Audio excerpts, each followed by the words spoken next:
Кечээ Ата Мекен фракциясы парламентте бир нече чуулгандуу маселелерди карады.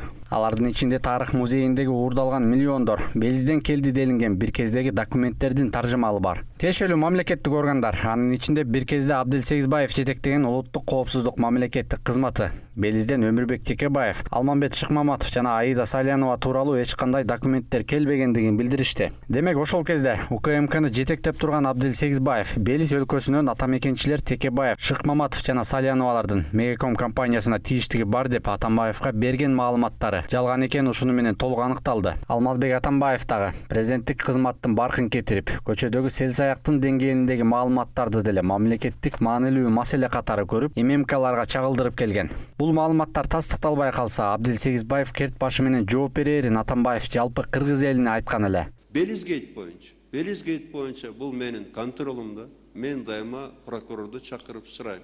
Эмне болуп атат деп. Мен айткам, эгерде туура эмес болсо, Сегизбаев жооп берет деп. Албетте жооп берет. Сөзүң өлгөнчө өзүң өл дейт кыргызда. Атамбаев Белиз боюнча Сегизбаевди жазаламак тургай ооз ачып койгон жок. Азыр Абдил Сегизбаевдин тагдыры кандай?